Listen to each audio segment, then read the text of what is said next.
mission statement, if we call it that, talked about interpersonal giftedness that we learn to recognize in each other, and as it relates to relationships within a community, but also between communities. So the thought was that we're meeting up here, but we're not connected to Clifton while we're sitting here. If each time we have a meeting we went to a different neighborhood, and as part of our meeting there, I don't exactly know how to do this, but we try to get in touch with what, and it comes down to how do you learn what the giftedness of the surrounding neighborhood is. Let's say if we wanted to know the giftedness of this community right here, how would we start to pull it out? Let's say we're all outside visitors and we just arrived here. We want to learn a little bit about Clifton. Well, probably walking around would have helped a little bit, but at least now we know where the neighborhood is. But maybe we would have somebody from the neighborhood come for 20 minutes and tell us a little bit about the history of the neighborhood, and maybe take us on a tour or anything, something like that, you saying? Or the neighborhood? Well, maybe at least a verbal tour or... Yeah.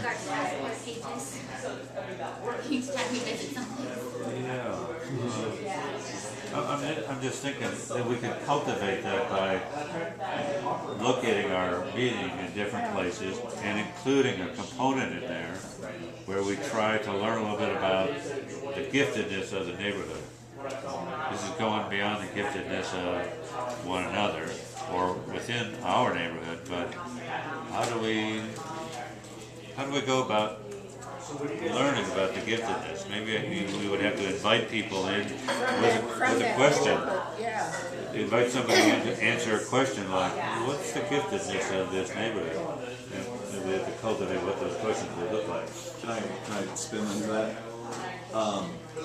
This is for what we were talking about before with NAACP, Urban League, these organizations.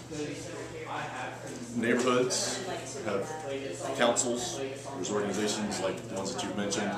We've all sort of thought of organizations that will help us maybe connect or produce or sort of be involved in this.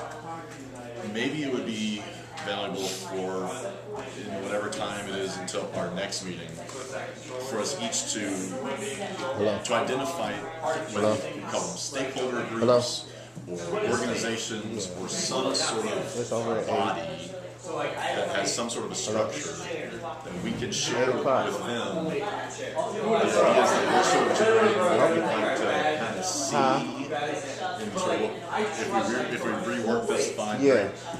But I think we're all sort of getting an idea of what we're kind of getting at here. All right.